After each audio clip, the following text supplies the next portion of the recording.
Kinshasa, Lubumbashi, Matadi, Goma, Mbandaka, Bukavu, Kisangani, Mbujimai, Kenge. iWeb, l'information pour vous et avec vous En toute objectivité. À vous la parole. iWeb. Bonjour chers auditeurs de iWeb Radio, bienvenue dans cette émission Top 15 que reçoit pour vous professeur Dieu-Merci Zumbu, à qui je dis bonjour. Bonjour cher Albert, cher Gilbert, Voilà. désolé. Nous sommes très contents de vous recevoir sur notre plateau. Pareillement, je suis content aussi. Bien, avec lui nous allons parler le Kakabound, le chef du parti présidentiel, l'ancien chef du parti présidentiel UDPS, qui a basculé dans l'opposition. Il a créé son propre parti politique et aujourd'hui, il est jeté dans la prison centrale de Makala il y a de cela 9 mois. Aujourd'hui, c'est quoi la suite de son procès? Qu'est-ce que le parti politique Alliance pour le changement compte faire? Des actions menées sur le terrain pour mettre pression à la justice en vue d'obtenir la libération de Kabound, qui est d'ailleurs candidat déclaré à l'élection présidentielle prévue pour le 20 décembre 2023, sauf la dernière catastrophe politique. C'est sur cette question que nous allons parler avec notre invité. Dieu-Merci Zumbu, je l'ai dit, il est professeur à l'université protestante au Congo. Ok, merci beaucoup pour la parole et merci aussi pour l'invitation. Premièrement, je voulais retracer un peu pourquoi le président Kabound est poursuivi, ou de quoi il est poursuivi. Le président Kabound, il a, jusqu'à aujourd'hui, il est en train de mener une lutte qui est très noble, que moi, en tant qu'un citoyen congolais, responsable, professeur d'université, j'adhère. C'est quoi le combat que le président Kabound est en train de mener? Premièrement, vous et moi, vous assistez à une efficacité, depuis que le président Félix est là, à une efficacité du gouvernement. Pourquoi? Parce qu'il y a certains conseillers qui assurent pleinement les fonctions des ministres sans fondement juridique. Ça, c'est de un. L'entourage du président, il est très mal entouré. De deux, on assiste même jusqu'à aujourd'hui aux différents programmes qui est premièrement mal conçus, des programmes ad hoc, avec celle but de détourner l'argent des contribuables, l'argent de la population, l'argent public de l'État. Et ce n'est pas les combats que le président Kabound, depuis son enfance, a mené. Jusqu'à aujourd'hui, ce n'est pas les valeurs que lui partage. Et enfin, si vous avez suivi, pendant qu'il était encore président de l'UDPS, il avait décrié la baisse des trains de vie des institutions. Et c'est ce qu'on constate jusqu'à aujourd'hui. La présidence, la primature, les parlements, les institutions, l'institution parlement, l'Assemblée nationale et le Sénat, sont des institutions budgétivores. Par contre, ces gens-là, on avait vu les photos, les vidéos, en train de somnoler, en train de dormir, donc ils font pratiquement rien. Et c'est ce qu'il lui a décrié, il y a des écarts énormes en train de revenir, la distribution salariale n'est pas équitable. C'est pas le combat de l'IDPS, c'est pas le combat que le président Kabound, il a...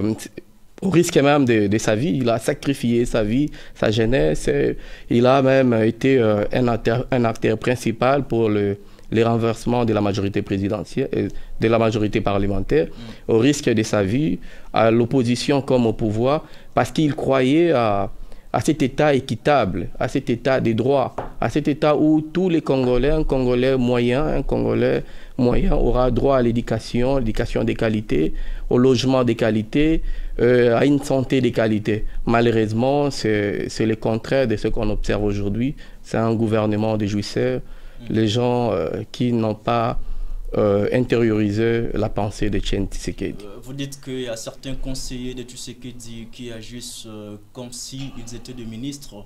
Pourriez-vous donner un cas précis de ce conseiller-là qui agirait comme un ministre? Malheureusement, moi, je ne fais pas de débat des personnes. Moi, je suis en train de décrire un système.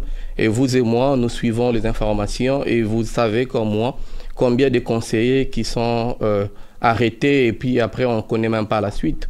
Et pourquoi ils sont arrêtés? Et Kabound plutôt, avant qu'il ne quitte le parti présidentiel pour créer son propre parti, il a mis du temps pour dénoncer tous ces antivaleurs dont vous faites allusion. Malheureusement, je ne sais pas si vous suivez l'histoire. Moi, je vous rappelle que le président Kabound a commencé la lutte, c'était un enfant. Et ce qu'il combattait à l'époque, c'était le régime Mobutu. Il ne combattait pas il ne savait même pas qu'un jour il sera au cadre de l'UDPS, président de l'UDPS. Il combattait les injustices sociales. C'est ce que lui, il a combattu depuis sa naissance, depuis son enfance plutôt. Depuis son enfance, c'est ce que lui, il a essayé de combattre. C'est ça le combat qui était noble. Et jusqu'à aujourd'hui, c'est un combat qui est noble. Mais le problème, une fois au pouvoir, on nous a fait croire comme si c'était l'FCC qui bloquait. Et le président Kabound a pris le risque de renverser la majorité parlementaire. Parce qu'il croyait à l'installation d'un État équitable. Et malheureusement, après le renversement de la majorité parlementaire, rien n'a suivi. Par contre, c'est maintenant les anciens jouisseurs ont laissé la place aux nouveaux jouisseurs. C'est ça qu'il a. Vous dites que Kabound a renversé la majorité parlementaire et vous parlez en même temps de l'état de droit. Est-ce état de droit égal renversement de la majorité parlementaire quand on sait que on constate la majorité parlementaire au début du mandat de député tout comme de sénateur? Ce n'est pas... Ça, c'est de l'immoralité en quelque sorte. Non, l'immoralité, ça n'a rien à voir avec l'immoralité. Et je ne sais pas ta définition de l'état des droits. L'état des droits, si on prend la conception de Etienne Tshisekedi, c'est lorsque les droits liés à la personne sont respectés.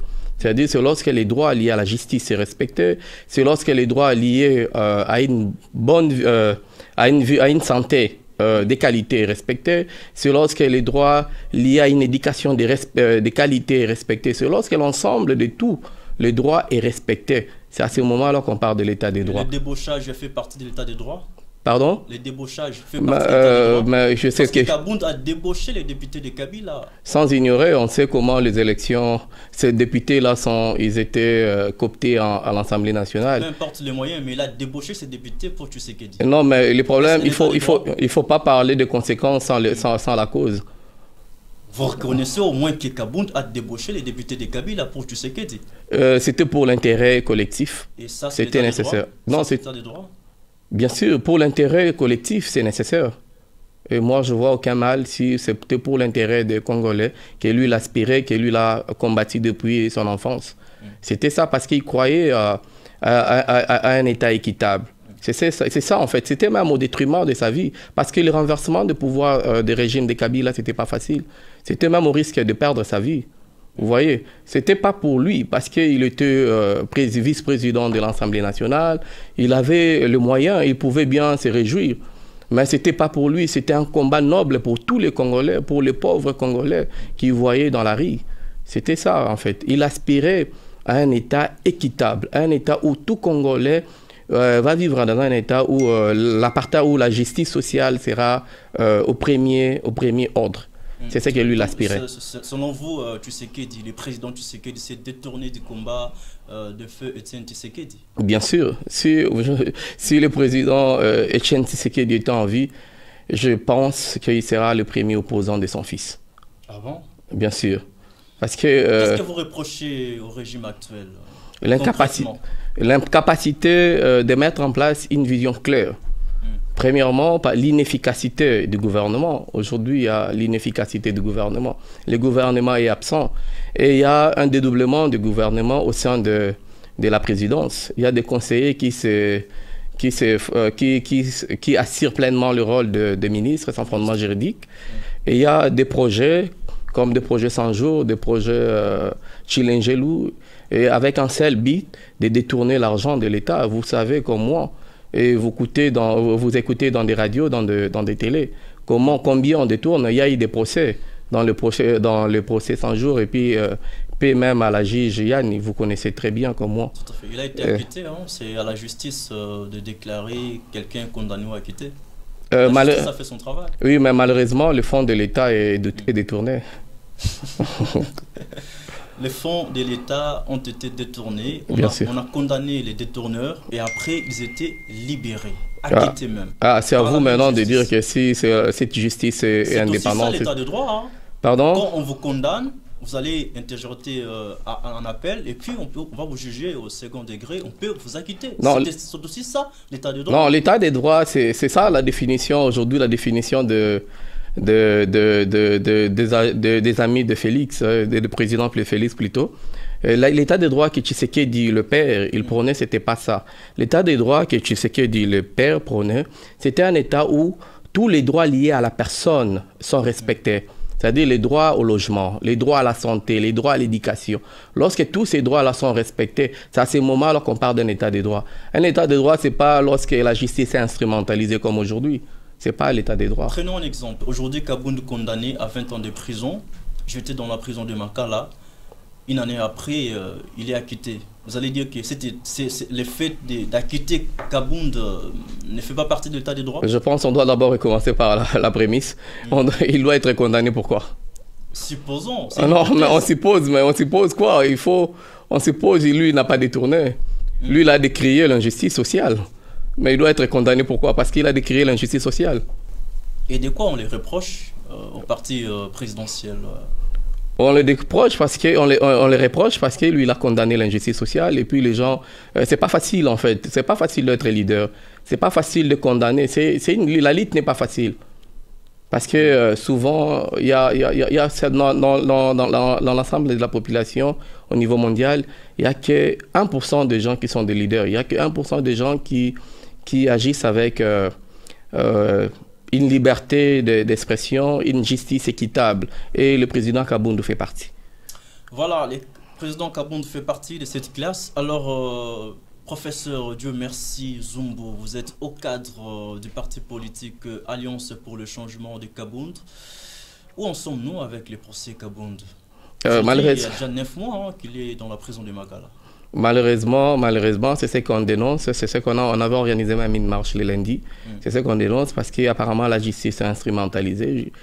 On ne sait même pas parce qu'on avait fait recours au niveau de la Cour constitutionnelle pour l'interprétation d'une disposition. Malheureusement, jusqu'à aujourd'hui, on ne sait même pas si on en est tout. Pardon? Quelle disposition que la Cour devrait interpréter? Oui, parce que le président Kabound, jusqu'aux preuves du contraire, il est député. Il n'est pas un citoyen lambda. Mais le bureau de l'Assemblée nationale avait donné les quitus à la justice de l'entendre. Mais on sait comment le bureau fonctionne. Vous savez comment le bureau fonctionne avec... je prends un autre exemple avec les messieurs Matata. On connaît comment le bureau fonctionne. Nous, on parle... C'est ça même la lutte du président Kabound. D'ailleurs, vous me rejoignez. C'est ça la lutte du président Kabound. On veut une justice équitable. On veut que les gens... travaille pour l'avènement d'un état des droits. C'est ça en fait, c'est ça sa lutte en fait. Et c'est ça la lutte que moi j'adore. J'adore dans une lutte où les gens vont respecter, où le gouvernement va travailler pour le bien-être de la population congolaise.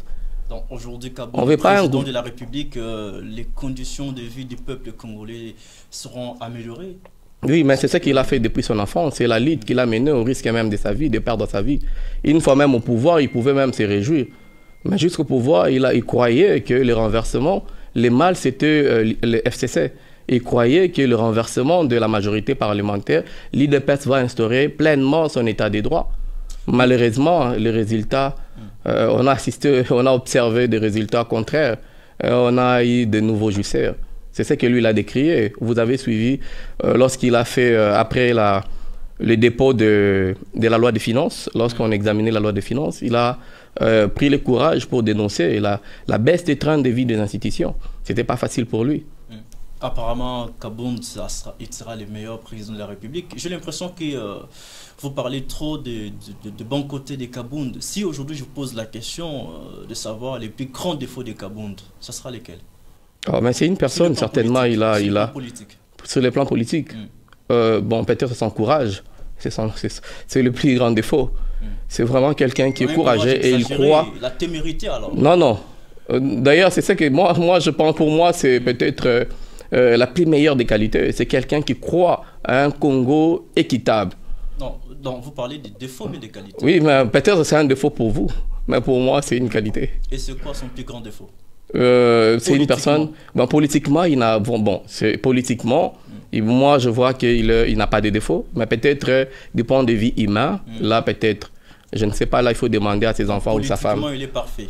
Politiquement, oui, raison pour laquelle Tshisekedi il refuse même de le faire sortir parce qu'il sait très bien le faire sortir, c'est le renversement de situations parce que c'est quelqu'un de la rue, c'est un mobilisateur, c'est quelqu'un qui travaille pour l'intérêt de la population congolaise. Donc le laisser comme ça, c'est vraiment l'adhésion de tout le monde, de tous les Congolais. Tous les Congolais sera derrière lui.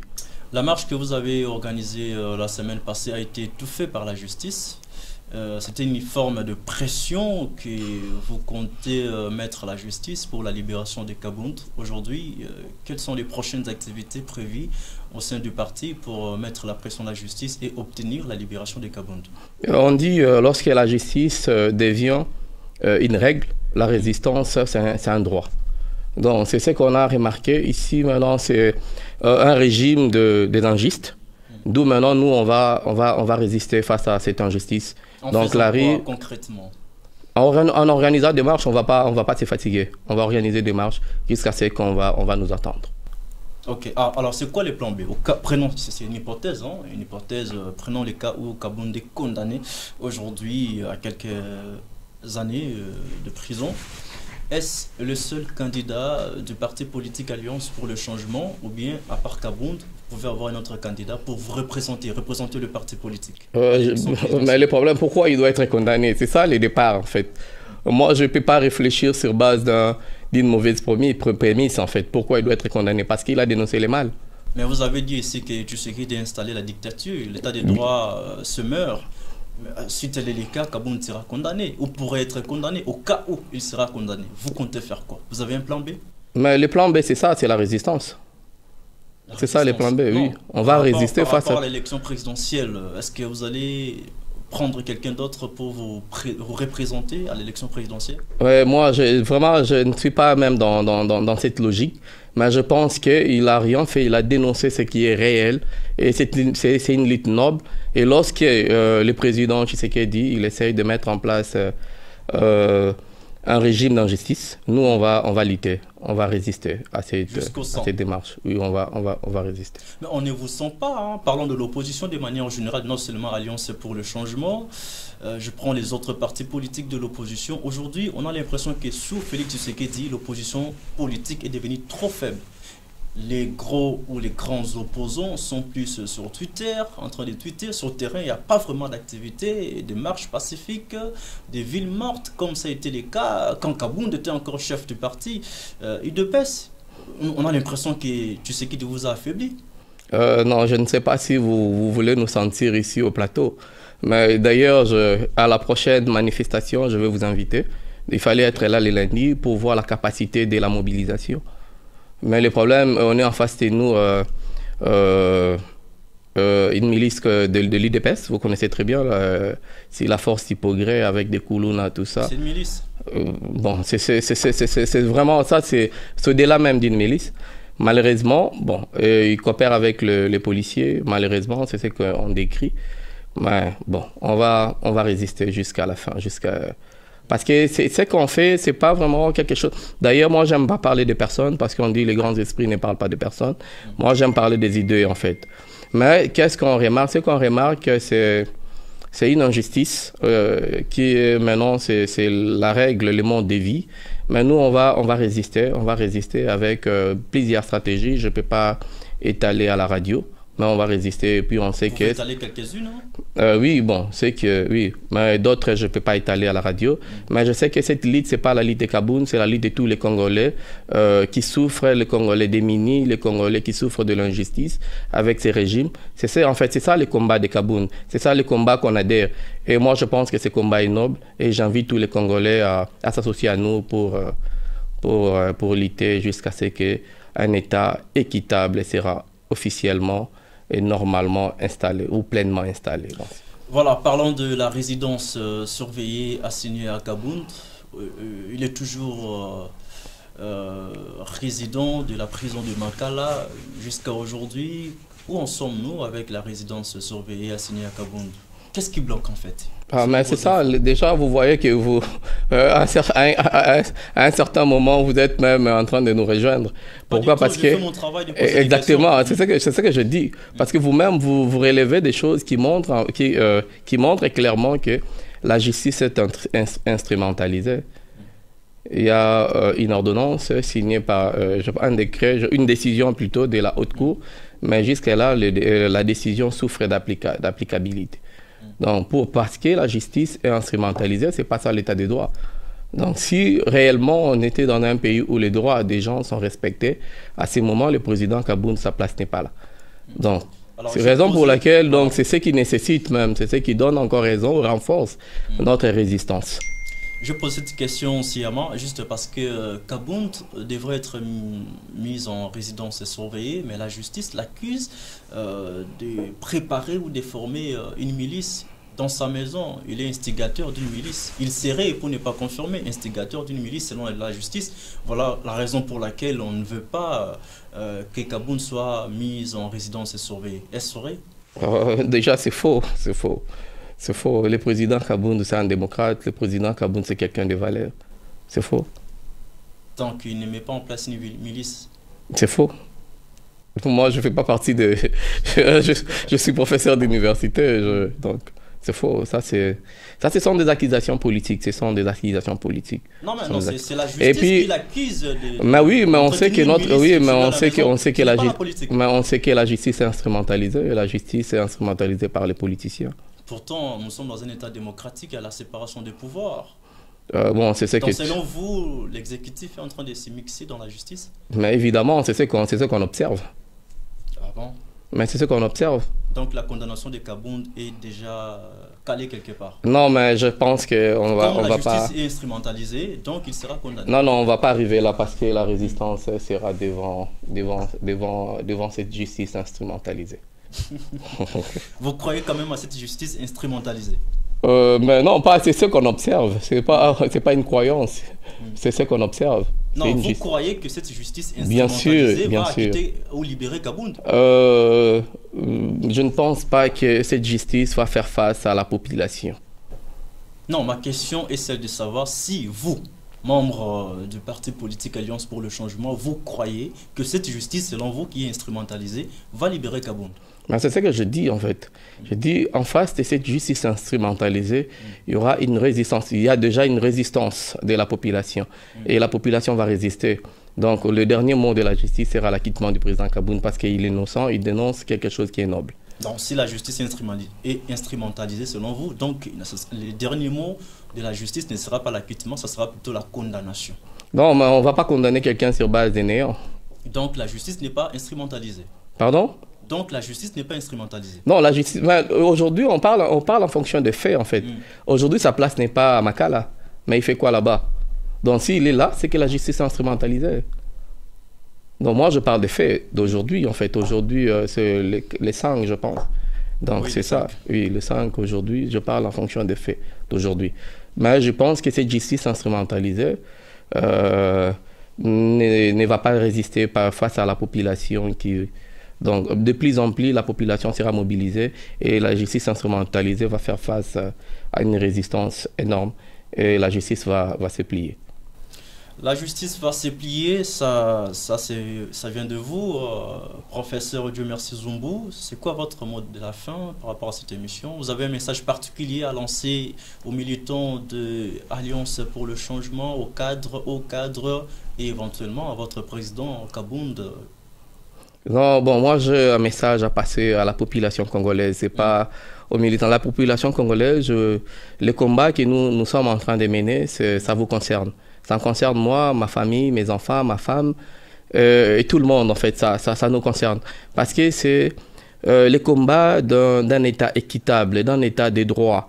Et cet État de droit, c'est au prix des sacrifices, c'est au prix de la résistance. D'où je vous invite à notre organisation de la prochaine marche pour venir réclamer l'incarnation, la personne qui incarne cette résistance, cet État équitable, c'est le président Jean-Marc Kaboun. Voilà, merci beaucoup professeur Dieu merci Zumbu d'avoir répondu à nos questions et à notre invitation. C'est votre première prestation sur ce plateau, je crois que ça ne sera pas la dernière. Ok, merci beaucoup. La porte est grandement ouverte, nous allons vous accueillir quand vous voulez en tout cas. Merci beaucoup. Voilà, merci aussi à vous, chers auditeurs de iWeb Radio, chers internautes de iWeb RDC. Nous sommes arrivés à la fin de cette émission Top 15 qui a reçu pour vous le professeur Dieu merci Zumbu. Il est professeur à l'université protestante au Congo UPC, ici à Kinshasa. Avec lui, on a parlé des Kakabund jetés dans la prison centrale de Makala. Il y a de cela 9 mois déjà. Et je crois que vous êtes satisfaits autant que nous. Alors nous vous disons au revoir. Les prochains rendez-vous c'est pour demain à la même heure et avec le même plaisir. Au revoir. Kinshasa, Lubumbashi, Matadi, Goma, Mbandaka, Bukavu, Kisangani, Mbuji-Mayi, Kenge. iWeb, l'information pour vous et avec vous En toute objectivité, à vous la parole. iWeb.